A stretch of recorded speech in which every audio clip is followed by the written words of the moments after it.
মঙ্গলবার সকাল ইন্ডাস্ট্রির বন্ধু সহকর্মী স্বজনেরা যখন রাহুলের স্মৃতিচারণায় আবেগ তাড়িত শোক ও বিহল, তখন মাত্র ৩৩-এই ইহজগতের মায়া কাটিয়ে বিদায় নিলেন টেলিপাড়ার তরুণ অভিনেতা।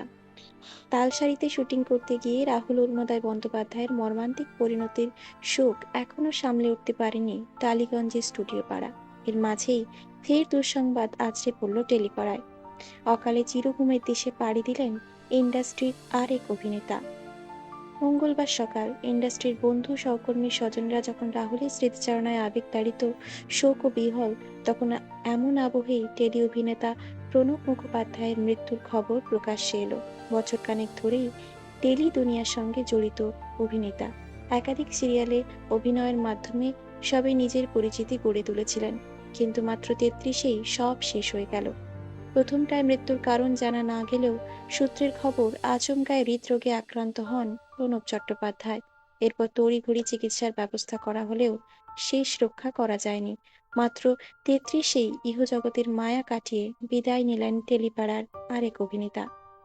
প্রণব মূলত ছোট পর্দায় একাধিক সিরিয়ালের পার্শ্ব চরিত্রে অভিনয় করতেন।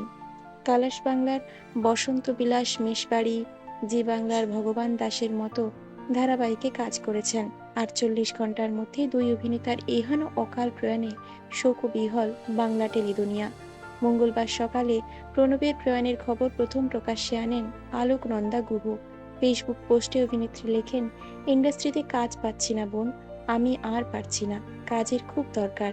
এটাই বলেছিলে তো, আমি নিজের কাজে তোমাকে ডাকি, কারণ অভিনয় তুমি খুব ভালোই করতে দাদা। বলেছিলাম আমার আরো অনেক কাজ করবে তুমি, কিন্তু এটা আমি কি শুনলাম, সব ছেড়ে চলে গেলে, আমি কিছুই করতে পারলাম না। প্রণবের মৃত্যুতে ভেঙে পড়েছেন হরগৌরী পাইস হোটেলের পরিচালক পাভেল ঘোষও। প্রণবের সঙ্গে অতীত ছবি পোস্ট করে তার শোকবার্তা, তোমাকে আর বকার সুযোগ হবে না। প্রণব মূলত ছোট পর্দায় একাধিক সিরিয়ালে পার্শ্ব চরিত্রে অভিনয় করতেন। কালার্স বাংলার বসন্ত বিলাস, মেষবাড়ি, জি বাংলার ভগবান দাসের মতো ধারাবাহিকে কাজ করেছেন। ৪৮ ঘন্টার মধ্যে দুই অভিনেতার এহেন অকাল প্রয়াণে শোক ও বিহল বাংলা টেলিদুনিয়া।